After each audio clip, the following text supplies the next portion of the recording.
Na pré-história, a arte de grande destaque são as pinturas rupestres. Normalmente são encontradas em cavernas e rochas, e são feitas de materiais naturais como carvão, terra, sangue ou flores. Sua principal característica é o naturalismo, posto que, além de figuras abstratas, elas continham figuras de animais, homens, caças e cenas cotidianas. Além das pinturas, os homens pré-históricos desenvolveram diversas esculturas chamadas de Vênus. Elas reproduziam um corpo feminino com grande destaque aos seios, quadris e barriga, fazendo conotação à fertilidade da mulher. Na área arquitetônica, também houve desenvolvimento com os chamados monumentos megalíticos, isto é, amontoados de grandes rochas que formavam uma composição. A finalidade dessas construções são para rituais, celebrações, observação dos astros, marcação do tempo e para registros. Com a descoberta dos metais, a metalurgia e as técnicas de fundição tiveram enormes avanços. Assim, instrumentos como objetos artísticos, armas, ferramentas para agricultura, pesca e caça e esculturas de metal foram desenvolvidas para serem utilitários. Depois de vermos todas essas formas de arte, percebemos que naquele período a estética e beleza não eram levadas em consideração, posto que ela possuía papel utilitário, expressivo e ritualístico. Agora vamos falar sobre a arte na Idade Antiga, mais conhecida como Antiguidade.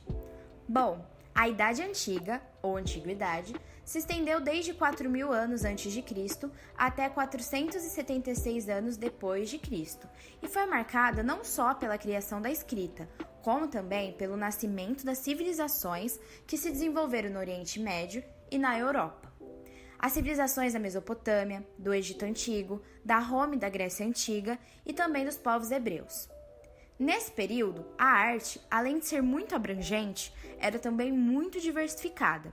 Ao observarmos, ela nos mostra variados fundamentos ideológicos que são compostos pelas riquezas grandiosas das artes egípcias, romana, grega, paleocristã, islâmica e bizantina. Para os babilônios e principalmente os egípcios, a arte se mantinha totalmente associada aos rituais religiosos, independente de qual fosse sua forma produzida, em pinturas, esculturas e até mesmo na própria arquitetura. Eles, de alguma forma, buscavam trazer para suas sociedades os valores do mundo divino. Em contrapartida, mesmo estes também participando desse mesmo período histórico, os gregos e os romanos, ao usufruir desse tipo de arte, também produziam-a para outros fins. A arte, para eles, se encaminhava mais para um lado humanista. Já a arte bizantina, mesmo sofrendo grandes influências pelas artes de Roma, Oriente e Grécia, foi também direcionada para a religião. A junção de variados elementos desta cultura deu origem a um novo estilo, muito rico em cores e em técnicas. E por fim, a arte islâmica. Nela, os muçulmanos demoraram um bom tempo para que conseguissem estabelecer seus próprios traços artísticos. Quando este passo foi alcançado, suas artes ficaram marcadas por um estilo conceitual e religioso, nos deixando as lindas cúpulas presentes nas mesquitas e lindos tapetes persas. Mas, é claro que quando falamos em Idade Antiga, o primeiro estilo de arte que nos vem em mente é a arte egípcia. Então, pois bem, é nela que vamos nos aprofundar agora. Carregando uma civilização muito complexa, o Egito Antigo manteve a religião como um elemento fundamental para suas organizações políticas e sociais.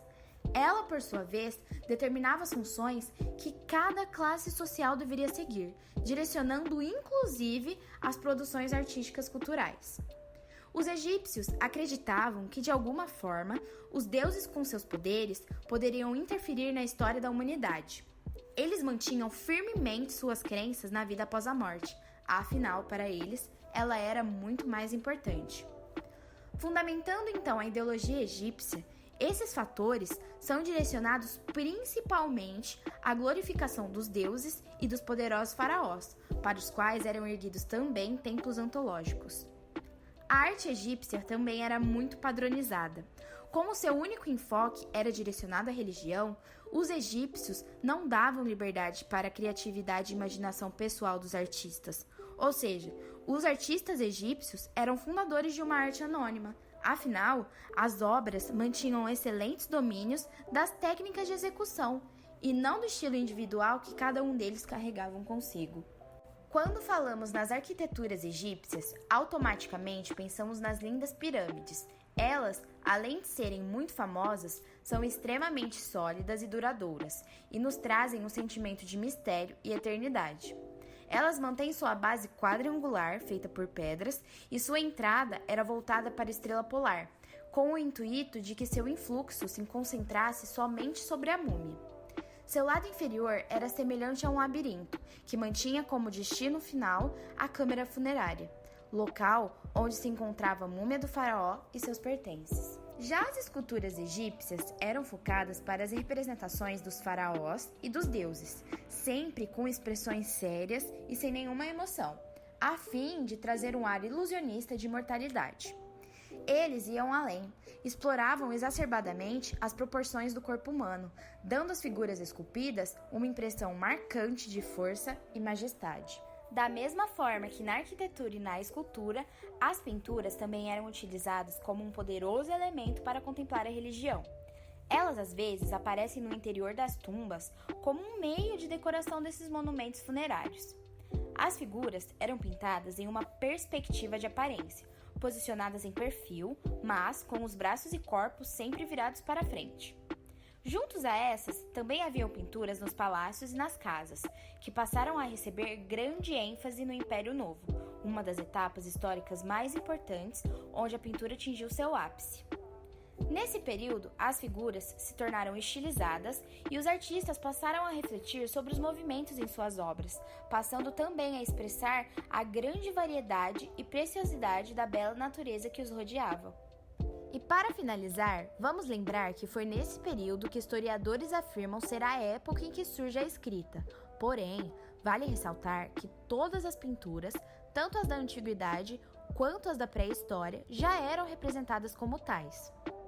Nessa época, os egípcios desenvolveram 3 formas diferentes de escrita: os hieróglifos, que eram as escritas sagradas, usadas especificamente em rituais religiosos; a hierática, uma escrita bem mais simples, utilizada pela nobreza e pelos sacerdotes; e, por último, a demótica, a escrita popular.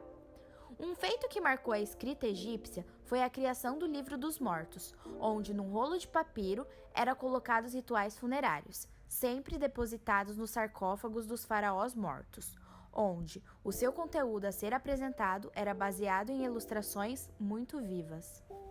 A arte medieval ocorria em uma sociedade sob total influência e controle da Igreja Católica, que na época era a instituição de maior poder, ou seja, a arte produzida tinha caráter religioso, sem nenhuma preocupação com a estética. Logo, a construção de templos, igrejas, mosteiros e palácios foi muito marcada. Se destaca 2 estilos artísticos, o românico e o gótico. A arte românica possui esse nome pois teve muita influência romana. Na arquitetura, a predominância são nas igrejas. Essas construções são feitas em pedra, tijolos e abóbadas. Se caracterizam pelo uso de arcos volta perfeita, paredes grossas capazes de suportar a grande estrutura, poucas janelas e plantas em forma de cruz. Portanto, transmitiam uma mensagem de força e defesa. Para adornar o interior, usavam pinturas, principalmente o afresco, e esculturas. Elas tinham função didático-religiosa, pois narravam a vida de Jesus Cristo e passagens bíblicas.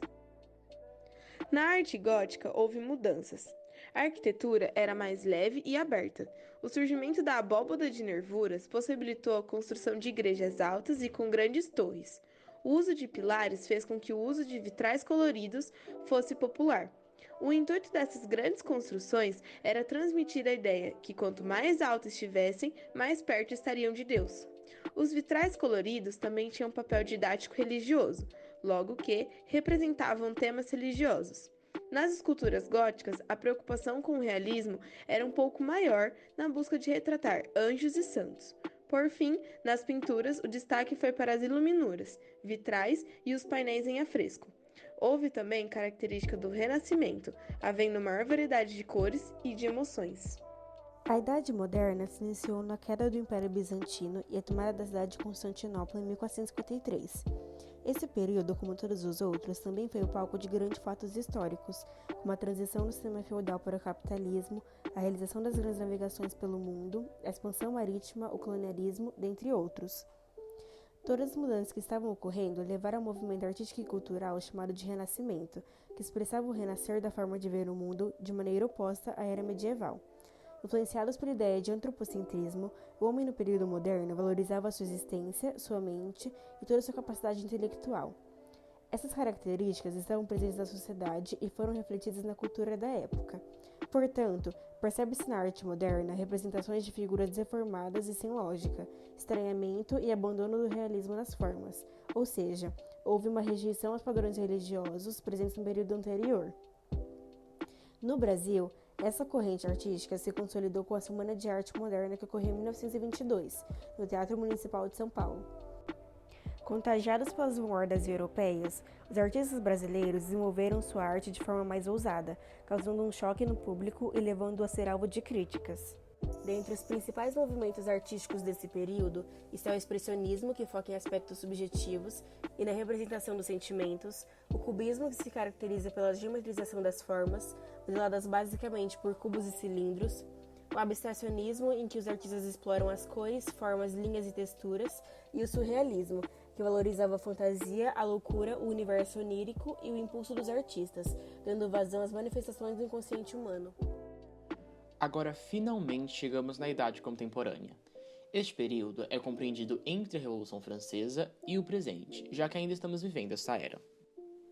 Podemos dizer que a palavra arte nesta parte da história abrange diversos significados, isso por conta das revoluções e grandes transformações artísticas, demográficas, sociais, políticas, tecnológicas e econômicas que aconteceram.